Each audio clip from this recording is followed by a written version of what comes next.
Good evening. Welcome. Thank you all very much for coming. So, the usual apologies for the fact that your favourite alien isn't going to be featured, I suspect. There are way too many of them out there for me to get through all of them.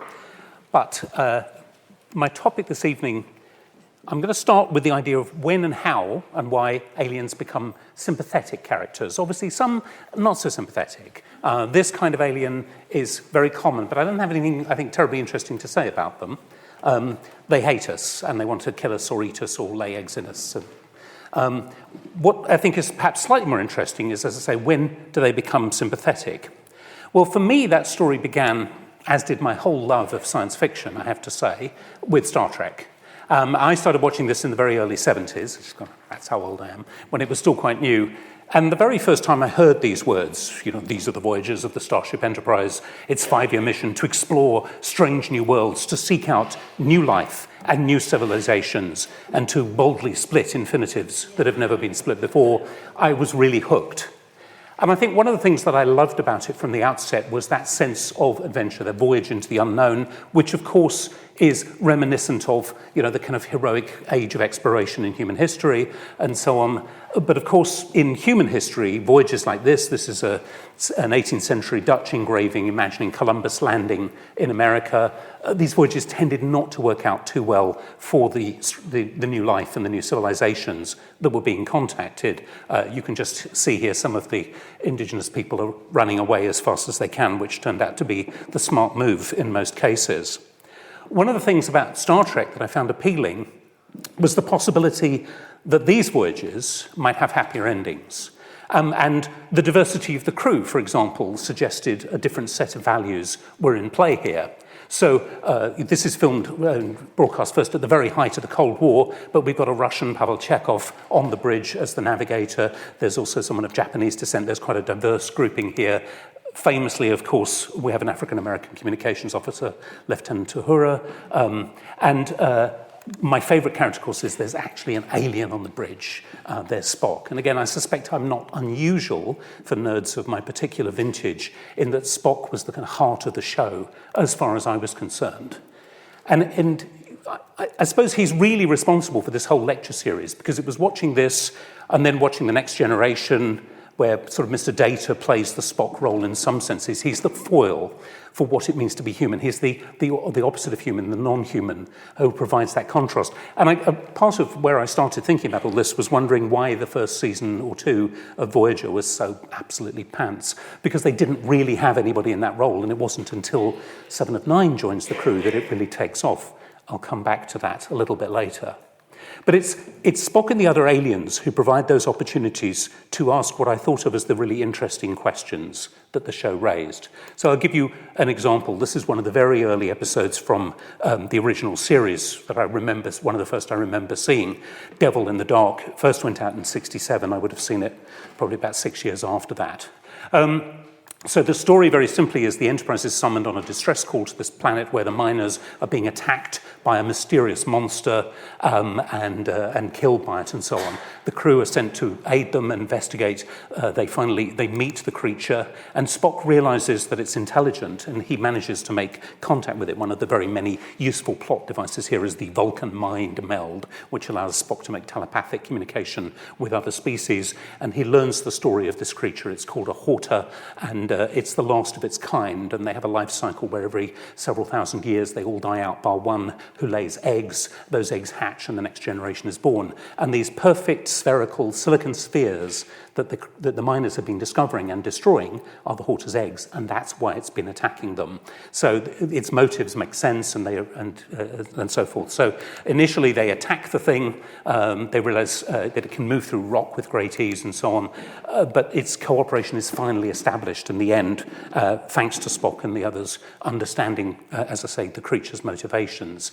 So this episode ends with the young Horta hatching and tunneling through the rock with great joy and ease, and the miners following after them and gathering vast amounts of mineral riches. So this is kind of the same old exploration story. Profitable mineral exploration will continue unhindered, but on this occasion, the indigenous creatures will not be slaughtered to make room for the mining. And this is Gene Roddenberry, whose brainchild the whole of Star Trek was. And he said here that once you understand the Horta, it wasn't just a monster, it was someone. And if the viewer could learn to feel sympathy for a Horta, you may also be learning to feel for other humans of different colours, ways, and beliefs. And that, noble liberal sentiment is one of the things that really guided Star Trek, and is one of the things that I must say I found very attractive when I first started watching. And that's the use of aliens as metaphors for other people, and for people who at first sight seem too different to be sympathetic or to relate to, is one of the things that I want to look into in this evening's lecture. Now, of course, the opening of that famous voiceover at the beginning is "Space, the final frontier." And again, this is a phrase that, of course, calls up the mythology of the American West. There's another famous episode where the Spectre of the Gun, where the crew find themselves refighting the gunfight at the OK Corral. I have to say there are two premises that make Star Trek work in the purely financial sense. One is that they only visit Earth-like planets where parallel evolution has produced humanoid creatures very much like themselves. So minimal work has to be done on special effects to create aliens. And the other thing is that parallel evolution means that Earth history is often recreated very closely in different planets and so on. So there are endless low-budget raids on the props cupboard at Paramount that allow this to become a filmable series, because there was no such science fiction series before this. Nobody had ever done anything really like this before. But the mythology of the American West is another of the important sources, not just for Star Trek, but for science fiction as a whole. And a lot of what is now called sort of golden age sci-fi draws on very familiar plots, which readers would have recognized from the Western in earlier forms. And in Star Trek's case, the link is actually very close, because Gene Roddenberry actually pitches the show to rather skeptical TV companies as Wagon Train to the Stars. It was a popular TV show at the time, but that's the kind of model for them, because, as I say, this is an entirely unfamiliar concept, a science fiction show that has recurring characters every week, rather than a standalone story where you revisit the same sets and buildings, but you keep visiting new places and discovering new problems. He'd actually previously written Westerns, so there's a show called This Gun for Hire, which ran for some years before Star Trek, which is where he made his name. And William Shatner, Captain Kirk, had been in Gunsmoke. Leonard Nimoy had been in both Rawhide, along with Clint Eastwood. I've never seen that episode, but apparently they're in the same show, and Bonanza, which is kind of slightly jarring picture of Nimoy, I think. But so the Western is kind of literally in the blood of Star Trek, but it's in the blood of science fiction as a genre. And one of the things I guess I want to explore a little bit, and I've touched on this in other lectures, is the way that science fiction is always borrowing from other kinds of writing and repurposing bits and pieces of other genres and turning them into science fiction. And again, the Western is a genre where things generally don't turn out very well for the indigenous people, for example, or for anyone who's not interested in violence. Star Trek tries to turn that on its head. So this is an episode called Friday's Child, where Kirk tells the aliens, "The highest of our laws states that your world is yours and will always remain yours." And this is an early phrasing of what will become known as the Prime Directive, that Starfleet is bound by this oath never to interfere in other cultures, to be particularly careful around pre-warp cultures, those that haven't yet discovered faster-than-light travel, and not to interfere in their development, but to respect their cultural distinctiveness. So there's a certain kind of refreshing cultural relativism about the show, as I say, compared with much that came before it, particularly much of the science fiction that came before it. They use this notion of sympathy for other kinds of people to occasionally try and explore topics of race and racism quite explicitly. This is a well-known episode, Let That Be Your Last Battlefield, where they encounter two aliens who are, this one is in pursuit of that one, and they have been hunting each other for millennia, as far as they can tell. This chase has been going on, and it turns out that the guy here who's called Lokai, his people are being hunted by the other lot. Now, to the crew of the Enterprise, they look identical. But the aliens insist, look, I'm black on the right side of my face, he's black on the left side of his face, he's an inferior species, we are totally different. And the interesting thing about this episode, or one of the many interesting things about it, is that the Enterprise literally, the crew cannot understand this conflict at all. They literally can't, these people look the same to them, they can't see any difference. And to the people involved in this battle, this difference is absolutely fundamental. And of course, it turns out they finally get back to the aliens' home planet and return them to it, and they return to find the entire planet is smoking ruins. The two groups have actually literally wiped themselves out in this ridiculous, endless conflict. And the Enterprise go away shaking their heads. How irrational is racism? How awful? How can anybody believe that? It's, as I say, well-intentioned. There are problems with this, which I will come back to. But the lack of understanding, the notion of here is a future in which racism is so far in the past that it's been forgotten, is comforting, I think, to some of the audience, but rather glosses over a lot of issues in the way. And one of the things that the original series consciously decided to do was that they never visit Earth. So you never see what kinds of political or economic system Earth has. It's clear that war has ended and conflict has ended and racism has ended.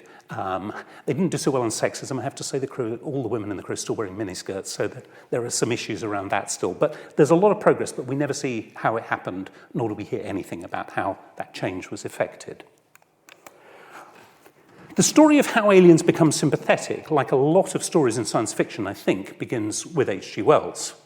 The War of the Worlds is one of the first really successful alien invasion stories. I'm sure it's familiar to you in some form or another, right at the very end of the 19th century. Wells says that in the book, it begins by introducing the idea that human affairs were being watched keenly and closely by intelligences greater than man's. So the idea of a superior alien species, far more advanced than us, is set up at the outset. And humans felt that they were confident, they went about their business, sure that they were the superior species on their planet and anywhere else. But across the gulf of space, intellects, vast and cool and unsympathetic, regarded this Earth with envious eyes and slowly and surely drew their plans against us. So the Martians invade, and of course their technology is so far advanced, they just sweep human resistance aside. You got to think, this is a period, when this book is published, humans haven't even invented aeroplanes, so creatures that can cross interstellar space are bound to have the drop on us. What's interesting about this is that Wells has studied evolutionary biology with Thomas Henry Huxley, Darwin's most vigorous, belligerent even disciple. And he sees what is happening very much in terms of natural selection, of the survival of the fittest. So he says in the book that the Martians are only doing to humans what people have done to so many other species, like the bison and the dodo. This is the survival of the fittest. The more advanced will push aside the other.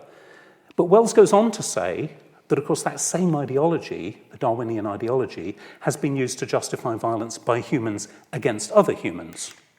So he actually says that the Tasmanians, in spite of their human likeness, were entirely swept out of existence in a war of extermination waged by European immigrants in the space of 50 years. Are we such apostles of mercy as to complain if the Martians warred in the same spirit? And so in the middle of the kind of the classic alien invasion story, you get this reversal of the standard imperial narrative, where just for a moment, Wells invites you to put yourself in the place of all the people that Europeans have slaughtered and pushed aside and colonized, and to think about it from their perspective. So that's the kind of glimmer, I think, of the sympathetic alien beginning to appear, even though these particular aliens, the other might not be that different from us, and the other might be more deserving of our sympathy than perhaps the narrative immediately suggests. And of course, that book has provided the template for a lot of other stories and a lot of other movies, Independence Day being a classic example. I love Independence Day, incredibly good fun, but there's no sense, no hint of the complexity, the moral complexity that Wells brings to his story in most of these later ones.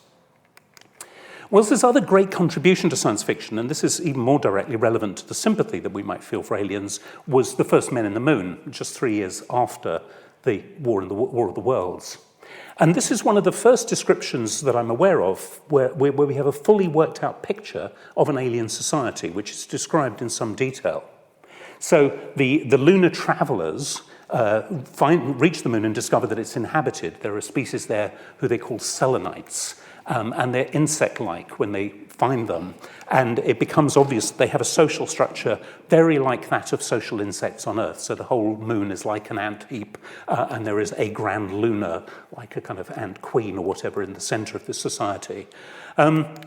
And one of the things that's kind of clever about this is that Cavour, the scientist who's actually invented the technology that gets them to the moon, is captured. The other human escapes and goes back to Earth. And then when he's back on Earth, he starts to receive radio transmissions from Cavour, who, as being held a prisoner, learns the lunar language and explores and gets to know the Selenites and sends back details of their society, which is how we learn so much about it.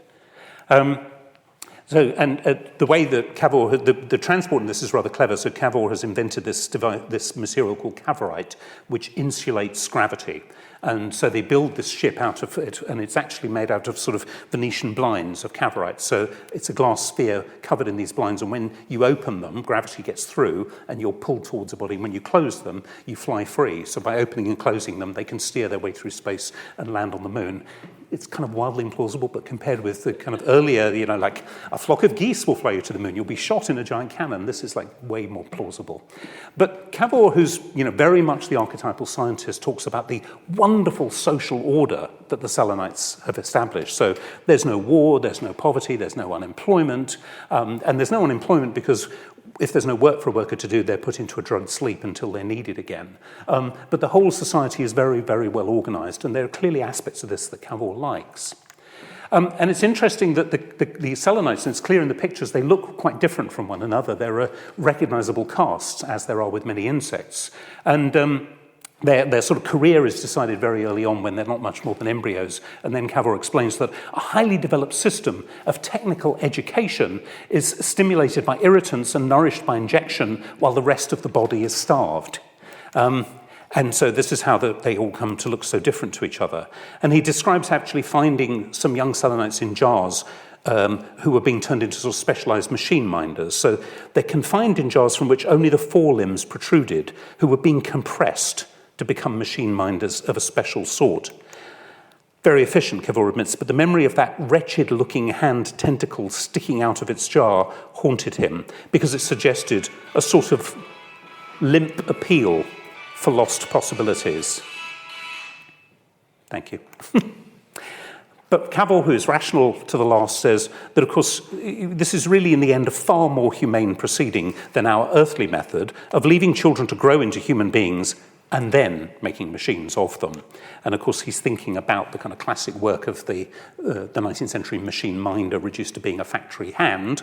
It's no coincidence, I think, that the tentacle is the organ that's being pressed on here. So Cavour is trying to rationalize this. But I think the thing that's kind of interesting about this, apart from the details of the society and how well it's worked out and some of the ways the science is thought through, is there is just that hint of criticism of Earth. We might think the aliens are inhuman and the way they treat their young seems so barbaric, but, are we really better? The same thought is there. Is it more humane, actually, to let somebody grow into a fully developed, rounded human being and then give them something mind-numbingly tedious to do at the end of it? So that degree of sort of cultural relativism crops up occasionally again in the descriptions of worlds of society, and that's another legacy that he bequeaths to later alien stories. Now, this is a classic sympathetic alien, Klaatu, the visitor here with his giant robot in the day the Earth stood still. He's quite rare in the 1950s. There are not many of these sympathetic aliens that crop up. He's come with a message of peace to instruct the Earth and save us from our own stupidity. And that's a kind of classic alien role. We meet quite a lot of them in various guises along the way. But as I say, not so many in the 50s. The standard 50s image is utterly xenophobic. The alien means, communist, yellow menace. One of those kinds of stereotypes is what they usually more commonly signify. But in later movies, as I say, they become more common, and they're often linked to a very long-standing tradition in European writing. I'm thinking of people like Montaigne, of cannibals, things like that, where the ways of other people are held up as a mirror to European society to make people think, well, are we really confident that our way of doing things is best? There might be many other ways of doing them and many other values that might, from another point of view, be as good as ours. That thought bubbles along in the alien stories.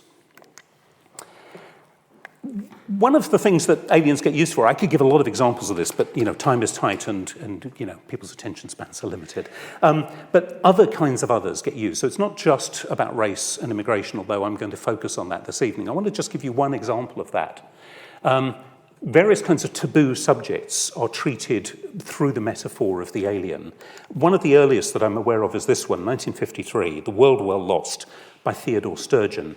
And Sturgeon, by the way, is a great character. Sturgeon is famous for what is known as Sturgeon's law or Sturgeon's insight, which is that 90% of science fiction is crap.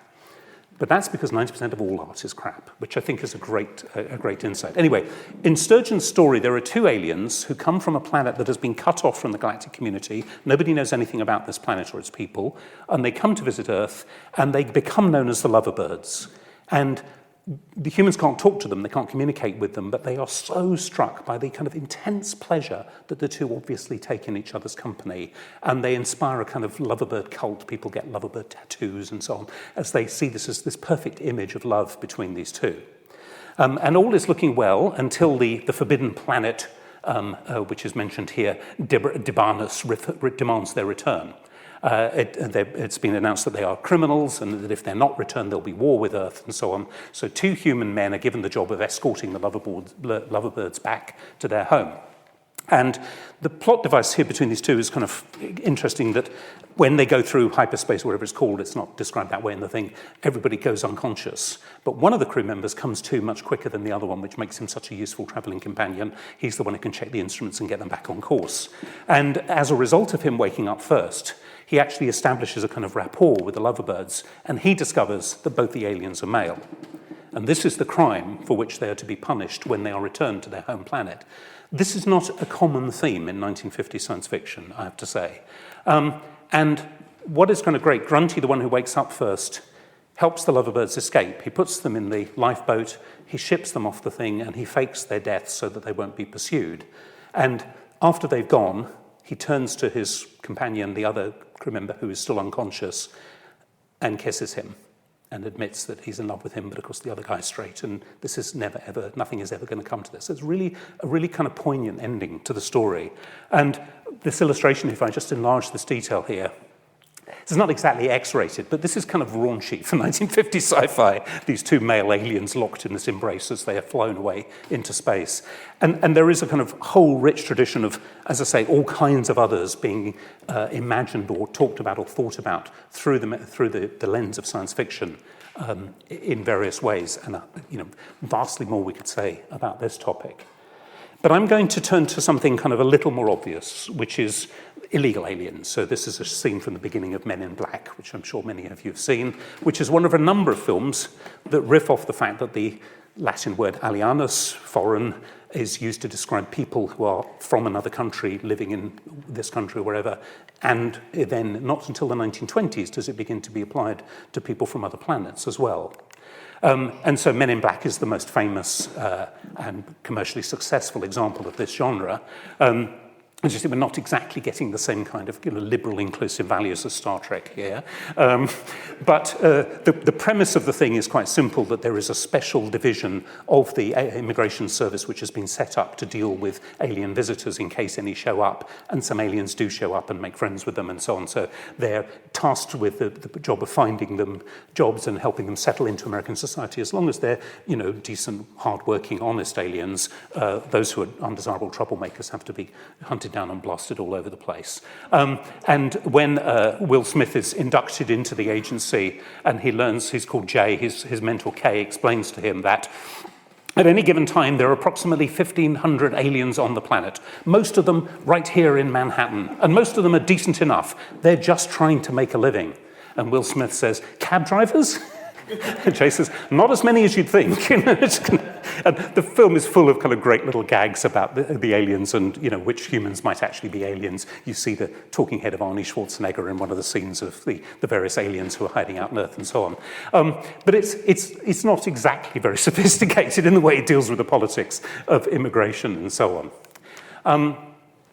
But this is another film that takes the same premise. So in this one, there are alien refugees, and we actually learn that they are escaped slaves and that they have been genetically modified by their former captors so that they are both physically stronger and more intelligent than humans. So they're welcome to Earth as refugees. They're called newcomers.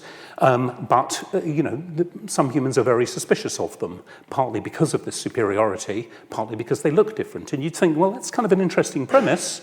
and they might do something interesting with it. But as the poster here says, prepare yourself. Prepare yourself for one of the most banal, tedious films you'll ever sit through, because it is really dire. So it's a classic buddy movie. It's got all the problems of In the Heat of the Night without any of the redeeming features. And actually, if you take the racial metaphor seriously, the aliens who are known as slags by the more prejudiced cops, the actual message of this film is, if you are the only black cop in a white police department and you're paired with a racist cop, you win his trust by helping him hunt down and kill a black drug dealer, and then he'll come to your wedding. That is actually what the message of the film is, so really seriously confused. My son, who's a movie buff, watched this with me. I made him help me with my homework, and he said, if you do mention it, do tell people it's really terrible. Okay, so you have Max's word for that. A slightly more sophisticated take on the same thing.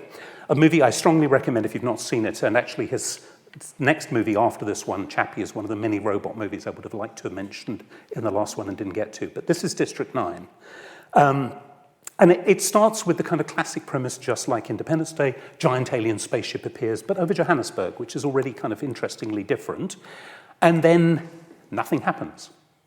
Which is kind of, there's no war, there's no explosions, they don't attack, and finally the humans cut their way into the ship, and they find it's full of starving alien refugees. And so they're gradually brought down from the ship and they're resettled into a camp, which is called District 9. For a South African audience, that is immediately going to have echoes of District 6, it's a famous neighborhood in Cape Town, which was very, very mixed race, multicultural area that was cleared and turned into a white-only area. So it has all these kind of resonances with apartheid and questions like that in the background to the film.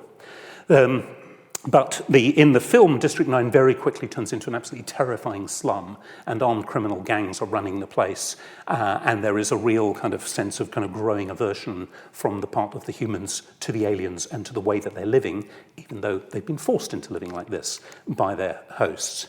And their appearance is against them in the eyes of most humans. They look very strange. And they get the racist nickname here is they're called prawns by the humans. So there's an increasing kind of aversion to them based on the fact that they're really so different from us. And a multinational weapons company, MNU, Multinational United, is hired to relocate them. They're too close to the centre of the city in District 9. They need to be moved further away because of the crime and so on. And one of the many things about this film which I really like is this guy. This is Wikus van der Merwe is the character's name, and he's the son-in-law of the boss of the big multinational. And van der Merwe is a kind of joke name in South Africa. The archetypal dummy in all South African jokes is always called van der Merwe, and he is very much that kind of guy. And the whole film is shot in a real kind of like a TV documentary. So he does these pieces to camera where he's being interviewed about the operation, how it's going to go, and what the prawns are like, and how they're going to relocate them, and so on. And he actually, I don't want to spoil this if you haven't seen it, but he undergoes quite a journey, which ends with him being able to empathize with the aliens much more than he ever thought he was going to be able to. And of course, one of the many things watching this film again right at the moment that it really makes you think about, of course, is that refugee crises and the relocation of refugees is an ever-present issue and has not changed at all. But it really makes you think about the fact that it somehow seems a lot easier to sympathize with refugees who look like you than it does to refugees who look very different to you. And I can't help watching the news at the moment and thinking the outpouring of empathy and sympathy for people from the Ukraine doesn't seem to have been matched with the same response to people from Yemen or Afghanistan or Libya and so on. And I'm including myself, and I didn't react in the same way. But it's a timely film from that point of view. It really makes you think about some of these issues. A film maybe you haven't heard of, I want to talk about a little bit more, The Brother from Another Planet, 1984. The similar kind of theme. So we've got a mute alien who's played by Joe Morton. If you remember Terminator 2, he's the scientist in the film who accidentally invents the Terminator. So he has a career in science fiction after this, but this was his first film. He looks African American as long as he doesn't take his shoes off. He's got three-toed clawed feet, but apart from that, he looks human and obviously he looks black. And he's actually able to blend into life in Harlem. And there are some kind of great scenes where he goes to this bar called Odell's. It's a black-owned bar, entirely black clientele. They get to know him, they get to like him, they help him find a job, they help him settle in. And he can't speak at all, but they manage to establish communication and there's a friendship. And there's just some great scenes as how this is all worked out. And then these two white men show up, played by John Sayles, the writer-director, and David Strathern, in matching black suits. And one of them is carrying a book on kind of English as a foreign language. And they have sort of mastered human customs and language, so they can actually speak English. When they talk to each other, it's in this high-pitched squealing, but they can speak English. But they come into the bar and they order beer. And the bartender says, "What kind of beer?" "Draft beer." And then they say, "On the rocks." and they go around the bar kind of sniffing conspicuously to the end, and they move very strangely. And as they leave, one of the regulars just says, "White folks get weirder every day." But they claim to be immigration agents. They're from the government. They have pictures of the brother, as he's called, the missing, who they believe to be an illegal alien. And the regulars warn the brother that the men in black, as they call them, the men in black is actually a phrase that I think occurs in this film long before the comic book on which the Will Smith movie is based. And he clearly, when they say the men in black are looking for, he knows exactly who these people are, and he's clearly scared of them. And there's this kind of great scene. This is his landlady's son, Little Earl, and they go to a museum of African-American history, and the brother who cannot speak points to pictures of a runaway slave and explains, "That's me, that's who I am.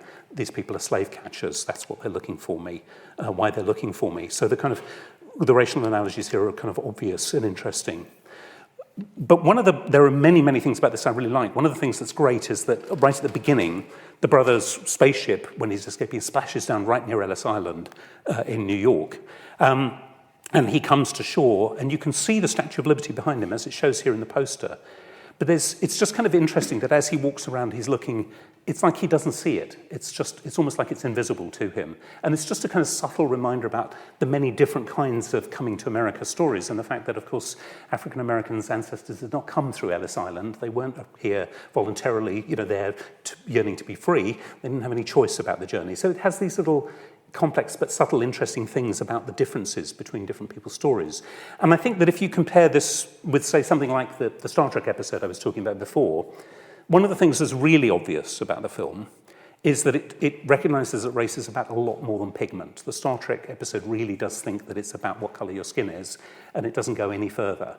And this film really explores the way it's about language, it's about culture, it's about history, that race has all these levels and complexities to it. And although this is a white director-writer, it's a majority black crew and cast, and Sayles really works on his films, workshopping and improvising and collaborating with the crew. So you get a very different feel in this film compared with some of the others that I've been talking about. And I guess, I could give you lots more examples, but I think there is a kind of common theme here in a lot of these films, which is that they are almost all from a white perspective, nearly all white directors, writers, majority crew, and so on. And they do give a particularly kind of one-dimensional view of race, which is all about we, the people in power, should try and be more tolerant, is a kind of recurring theme throughout them.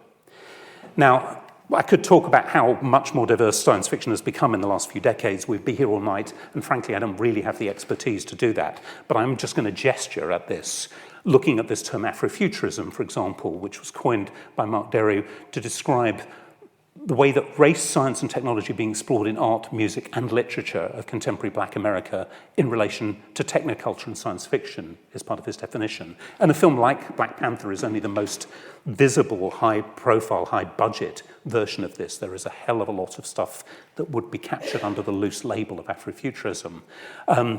As I say, I don't have the expertise, and I certainly don't have the time to try and do justice to that. What I'm going to do instead is just focus on one writer who I particularly like, Octavia Butler, and just talk a little bit about her writing. And this is kind of bringing the series full circle, because I started the whole thing with a quote from her back in the first lecture. So, in 1987, Butler published a novel called Dawn.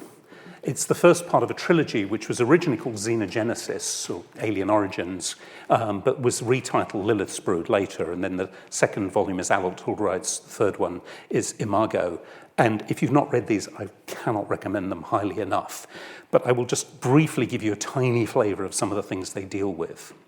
So the first novel, Dawn, begins with Lilith, a human woman, waking up in a featureless room. There are no windows, there are no doors, no visible source of light, and a voice questions her.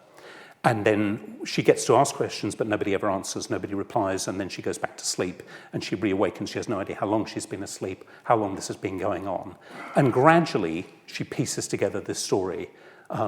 that she has been captured by aliens. So the Earth has been devastated by nuclear war. This alien species, the Oankali, found the Earth on the brink of humanity, on the brink of extinction, rescued all the survivors, and have taken them up into this ship.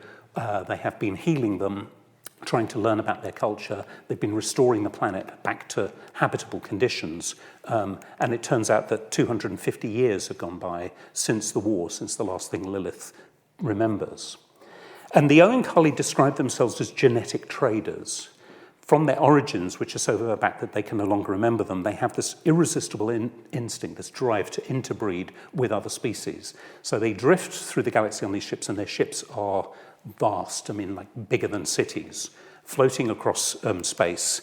And they find interesting partners. They have to be attracted to a species for the trade to happen, and they have selected humans as their next partner. And what the end result of this trade is going to be a completely new species, that Oankali and human genes will be mixed to create something completely new, and eventually that new species will take flight and go off in search of another partner species and the whole thing. So if Oankali were ever to meet each other, at some point they wouldn't necessarily know each other, they wouldn't look anything like each other. The one thing they would have in common is this entirely natural ability to mix the genes of different species. So one of the many complexities of this is that the Oankali have three sexes, and the middle sex, the Uloi, who are neuter in gender, are the ones who actually facilitate the gene trade between differences. But the word trade is misleading here, because this is not a voluntary exchange. By the time Lilith is woken, the remaining humans have all been sterilized, in effect. They can only breed through the facilitation of an Oankali Uloi. They have to have this intermediary. They are now sterile when they try to breed with other humans. So there's a very complicated story that goes on here. But basically, it's compulsory hybridization or extinction. These are the only options. And when this is first explained to Lilith, which is the first human to be awoken, she sees this as genocide. This is the end of humanity. But the story gradually gets more complex and more interesting. So we discover that the reason the Oankali are so fascinated by humans is because of what they call the human contradiction. From our genes, it's obvious that we're intelligent species. In fact, the Oankali regard us as one of the most intelligent, potentially, that they've met. But we're also hierarchical, and that's a very rare combination, unique, in fact, in the Oankali's experience. And that is what has almost destroyed us. We're intelligent enough to make weapons and hierarchical enough to organize ourselves into societies where those weapons will get used. And so the point of the trade is to stop us from doing that again. If they just put us back on Earth and let us carry on as before, we would rebuild our civilizations on the same model, because our genes ultimately determine the way we're going to act. Now, if you bought the first edition of this book, this is the cover that you would have had. And in the story, so Lilith's job is to awaken the first human survivors, and she's going to train them in order to equip them to return to the Earth. And the artist perhaps hadn't read the book, or perhaps the publisher had a particular notion of what was going to sell. But as you can see here, Lilith and the woman she's awakening are both very clearly white. And as one fan pointed out, you're kind of expecting a lesbian bubble bath scene any minute now from this kind of weird opening. But the book actually makes it extremely clear that Lilith is African American. It's spelt out quite clearly, and even quite a cursory reading would make that obvious. And so, this cover has been the source of some controversy, as you can imagine. But once you start to read this with Lilith's color and her race and that history in mind, of course, it starts to look very different story. So this is one of Butler's most famous, most successful novels, Kindred, which is very explicitly about the legacies of slavery and what that means to African American people. But it's something that occurs regularly in her stories. And I think once you have that in mind, the whole story of the Oankali starts to look different. So we have this problem of kind of just slotting in an alien to stand in for some kind of oppressive relationship. I rather like the critic Francis Bonner here said that in earlier SF writers would just introduce one big blue extraterrestrial who could be metaphorically substituted for an examination of any number of actual social divisions. So they become a kind of all-purpose metaphor that you can just jump in. And Dances with Blue Aliens tells us they can stand in for oppressed indigenous people who are going to be exploited by miners or any other group you care to name. And I think that one of the things that happens when you do that is the specificity of the history and of particular people's experiences and culture gets erased, even when very good intentions are at work here. So Butler has this great story that she gave in an interview while she was writing Dawn. She's at a science fiction convention, and an editor, and she wryly observes, of a now-defunct magazine, argued to the audience that black people should only appear in science fiction if the story dealt explicitly with, quote, some sort of racial problem. Because if the writer was simply to put in a black all of a sudden, the focus is on this person. And we wouldn't want that, would we? And he proposed that even when racial problems were going to be discussed, perhaps you could use an alien instead and get rid of all this messiness and all those people that we don't want to deal with. I can't imagine the look on Octavia Butler's face as she had to sit through this. But that kind of captures the problem of the big blue metaphor. You're just erasing the specificity of history and putting something else in. And Jerry Canavan, in a book about Butler, said, if we're interested in stories about brutal invaders who come in technologically advanced ships from far away, who kidnap, murder, rape, and enslave, we do not need to look to outer space. That is already Earth's actual history. So the metaphor of slavery is one of the many things that's going on here. But again, it's not simple. It's not just a straightforward retelling of slave stories. Butler is doing far more than that. One of the many things about this book I find both fascinating and kind of really discomforting is this idea that biology is destiny, that your genes really determine who you are and how you're going to act and what your history is. And for the Oankali, that is absolutely the case. So the books follow the destiny of Lilith's brood, her children, and in the second one, Aiken, one of her male children, tells a human purpose isn't what you say it is or what I say it is, it's what your biology says it is, what your genes say it is. And from the Oankali's perspective, the genetic trade is the only way to save humanity. And otherwise they will lead to extinction at their own hands. And despite the fact that there are all these complexities to the story, the Oankali really care about humans. They never willingly hurt them, and there's one occasion where one of them accidentally kills a human, and the alien becomes catatonic with grief and dies as a result of having killed the human. So it's not a simple, straightforward story of exploitation. Now, when Lilith first becomes pregnant with her first child, at the end of the first book, the Uloi, this is the middle sex in the Oankali, tells her that the daughter that she's going to bear will have 5 parents, 2 human and 2 Oankali, and then, of course, itself will be the 5th. And because I've mixed it, shaped it, seen that it will be beautiful without deadly conflicts, it will be mine. It will be my first child, Lilith. So they're going to resolve the human conflict. They're going to give humans a future that they would never have without the Oankali's intervention, is the claim. But Lilith has not consented to becoming pregnant. Nikanj has done this without her consent and has actually used the stored sperm of her now dead human partner to do this. And she never gets over that. She never loses her anger with the Oankali. She never loses her fear and her mistrust of them. She's never at all convinced that she isn't a traitor to humanity, that she's actually collaborated in genocide. And yet, she keeps mating with the aliens, and she has a series of children with them over a long period who she loves. And it's a very complex story, and there are all kinds of things about consent and so on in it which make for very discomforting reading. But I think that what she's saying at the end is that for all the things that are wrong with this trade, there's no going back, that human nature in its original form, pure human, is a dead end, literally. There's no future to that. We have to have a more expansive, a wider definition of human. And so if there's going to be a future, we've got to take the notion of people and expand it beyond human as the definition of people. Right, let me finish by asking a question which I've been conspicuously avoiding throughout this series. What is science fiction, if anything? This is a scene from Arrival only because it's one of the many brilliant smart films about aliens that I'm not going to talk about because I haven't got time, but I wish I had. So, defining science fiction. I mentioned this in a Q&A to an earlier lecture. Frederick Pohl once asked what science fiction was. He said, well, it's that thing that people who understand science fiction point to when they point to something and say, that's science fiction.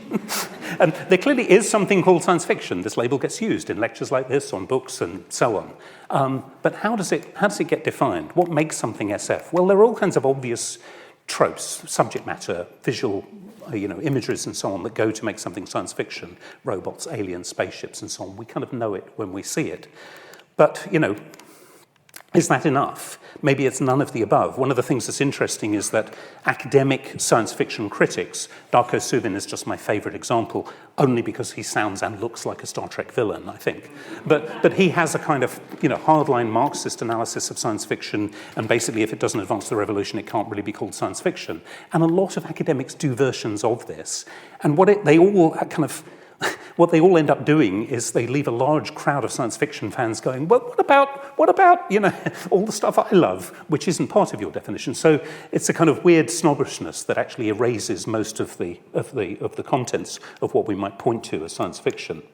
Roger Luckhurst is a historian whose work I really like and who I've drawn on a lot here, gives this definition: a literature of technologically saturated societies, a genre that can therefore emerge only relatively late in modernity.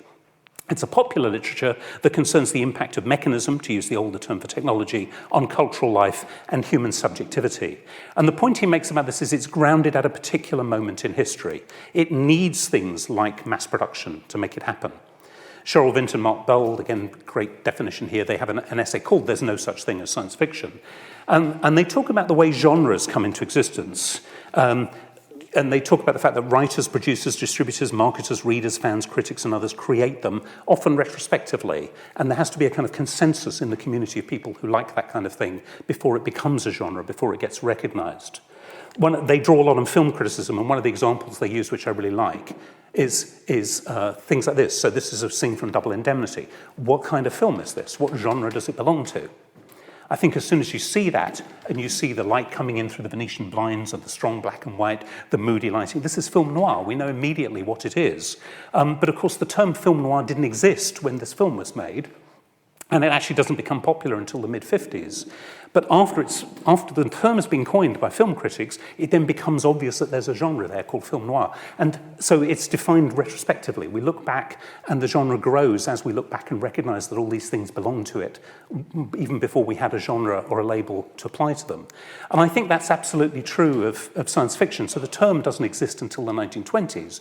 But once it exists, all kinds of other things turn into science fiction, sometimes literally. So this is the first edition of The War of the Worlds. That's what it looked like. It looked like serious literary fiction of the late Victorian period.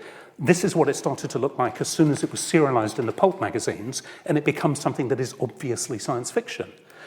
Exactly the same thing happens to Frankenstein. There's the first edition, 1930s edition. And we could give lots of versions of this.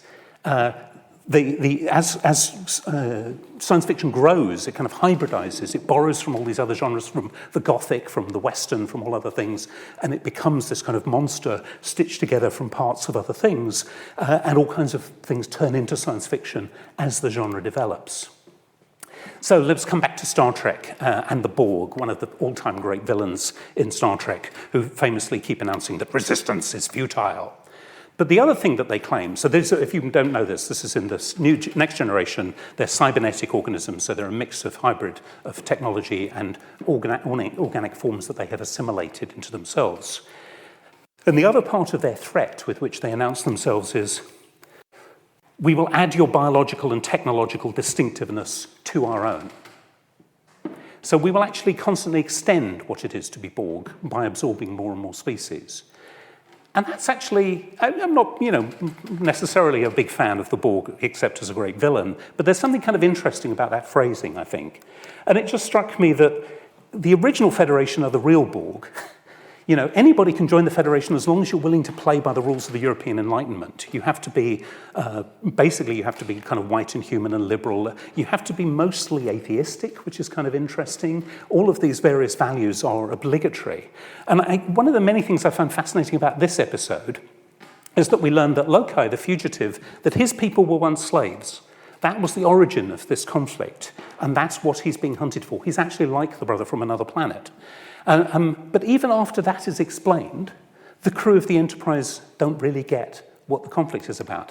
Even Lieutenant Uhuru cannot understand the hatred that he feels for his former oppressors, that he cannot let go of. So that whole, where the big blue metaphor problem leads to this problem where you can't actually see the impetus of history, you can't actually see its force and the way that it works out. And you think, well, so has she completely assimilated the Federation's liberal values? Racism is so far in the past that it no longer means it? Or has she actually been assimilated by those values so that she's actually lost her own cultural identity, her own sense of her own history, and where she's come from, and the kind of journey that she's undertaken? So I've said throughout these lectures that human has been defined again and again by what it isn't. So it's not animal, for example, it's not ape, it's not woman, is the argument of many writers and so on. It's not artificial, like the replicants in Blade Runner. And of course, it's not alien. Human is the opposite of those things. So it's always definition by exclusion. And that sort of reminds me a little bit of the way that academic science fiction critics tend to define science fiction by excluding all the things that are merely fantasy or probably gothic or just westerns or whatever. And, if that's the definition of human, who would want to be human at all? Where's the benefit in this for anybody is one of the questions that comes to my mind. And I think that as the definition gets clearer, the more people are excluded from it, the less attractive and the less interesting it becomes.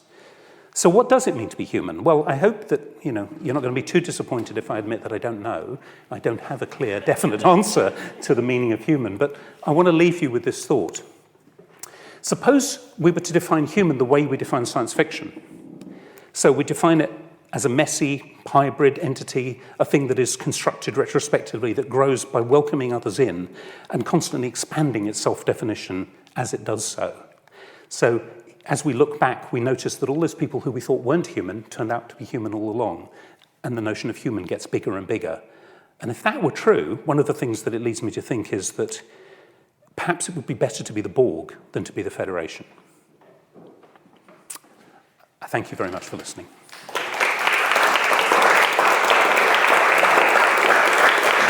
Okay, so the first question is, during your research for the lecture, did you notice if particularly must-be-destroyed aliens tend to be what might be termed female rather than male? I'm wondering this because of the prevalence of male writers.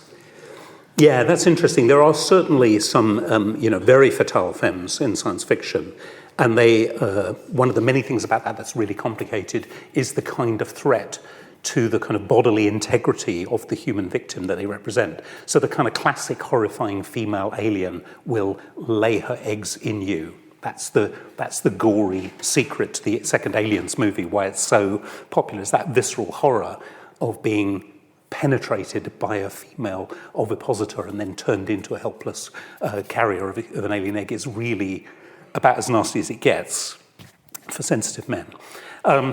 Again, one of the many amazing Octavia Butler stories, if you don't know this, read Bloodchild, but don't read it last thing at night, okay, because it's not comfortable reading, but she takes that story and does very interesting things with it. But yes, I do think that is part of it, but most of the aliens are either genderless or assumed to be male. So the female alien does reach to a particular set of, I think, primarily sexual fears. And they make some of the creepiest monsters. So the Borg Queen is particularly alluring and discomforting character because she's actually seductive and offers a merging with the Borg that has distinct erotic connotations. So they are very interesting characters, but I think most of them are just marching about, as kind of they're alien Nazis or communists or Russian or Chinese or whatever, whoever your villain du jour happens to be when the movie's made, they will be the aliens. So. Thank you, Jim, for the presentation. My question is, a lot of the content today is focused on American and European, and I suppose in the context of South Africa, Europeans going into South Africa. In your research, have you seen how the sort of themes go across other cultures? So whether in Asian culture or African and South American, do they have the same themes in the way they deal with their fictional aliens? Or? I haven't read enough to say. I mean, one of my major handicaps as a scholar is that I really only read and write English, and not even that some days. And so I'm very limited in what I can read. So there's whole traditions I know nothing of. I have started reading a lot more. I'm actually reading a great collection at the moment called Dark Matter, which has the subtitle Fiction from the African Diaspora, and some of it is African American, and some of it is from Africa, and so on. And but I really feel I haven't read enough or know enough to be able to generalize about that. But it is a fascinating, very rich question, and I do think that Anglo-American science fiction sets a template, and then all kinds of other people are now reacting to it and against it and critiquing it and opening up to different perspectives, which is one of the things I find most interesting about recent science fiction. If aliens really exist, how do they look like, you think? We'll have to wait and see, won't we? I mean, I have no idea. One of the many things I find fascinating is the way that there are obvious aliens like the Selenites who are based on various kind of forms of life that we're familiar with. There are insects, for example, is a very common trope in the aliens. One of the things is that this kind of caricature classic alien, who you see, this is a Halloween costume, pops up a lot. And the other movie that I would totally recommend if you don't know this movie is Paul, which is hysterically funny, brilliant film. But this is about an alien who's been living secret on Earth for a long time and has been quietly influencing human culture. And he looks like this. There's a great scene where he's on the phone to Steven Spielberg, giving him some ideas for his forthcoming movie, E.T., and so on. So maybe they're already here and they're already planting this information in the movies. It seems as plausible as any other thing, but who knows? I hope we find out one day, but I'm not holding my breath. Have you noticed since 9/11, and obviously America's approach to the other, have you noticed, a shift in the way America approaches the other, have you noticed a change in how science fiction is made in that regard? That's interesting. I am struck by, how many movies begin with the blowing up of New York. I mean, this has become such a weary cliche that you're almost relieved by District 9 just because it's Johannesburg. And even if it is going to get blown up, which it isn't, at least it's somewhere different. And so there is that kind of moment that recurs and speaks to a certain kind of trauma. But I think that was already there in the movies before 9/11, which is kind of interesting. I haven't seen a particular shift, but it's certainly been argued by some of the critics that I've read that the ultimate source of the fear of the alien is actually the rise of Islam. And it is actually the Ottoman armies kind of at the gates of, Vienna that leads to this kind of paranoia about those very different people with their very different religion and culture and language and the threat that they might pose to us, whoever we're supposed to be. And that is the primal scene for science fiction. That's the trauma that keeps coming back to haunt successive generations. But each generation of sci-fi writers reinvents the alien according to the paranoia of the time. So there's a whole raft of kind of 50s films where the aliens look just like us. And when they bite you on the back of the neck like a vampire, and then you turn into a mindless zombie and start, voting Democrat or whatever. So, the subtle infiltrator becomes a particular phobia at a particular point in history to do with McCarthyism and so on, for example. But at other times you get a much more obviously militaristic aliens who just arrive and start laying waste to things. So it shifts back and forward. Yeah. Thank you. Do you think there's a difference in the narrative and themes when the main character is the alien? Something like Doctor Who. Where do you think there's a difference in the story when we see the story through the eyes of the alien? Yeah, I mean, it is interesting, although it's interesting how I'm struck, and this is true when you read stories that are told from the perspective of the robot or the AI as well, that they often feel not merely as human, but more human than the humans. And so it's actually terribly difficult to imagine an alien intelligence and to actually give us their view. And very few science fiction writers I can think of that have come anywhere near achieving that. The Doctor Who feels like, everybody's uncle. It doesn't feel alien at all to me. In many ways, that's part of the fun of Doctor Who. But the one exception to that immediately comes to mind is Solaris, which is not told from the alien's perspective, but Lem's novel imagines a really genuinely alien intelligence, a sentient planet, and the humans are utterly incapable of establishing communication with it. And there are two film versions of it. The first one is a classic, which, as we all know, is film buff language for unbelievably long and boring.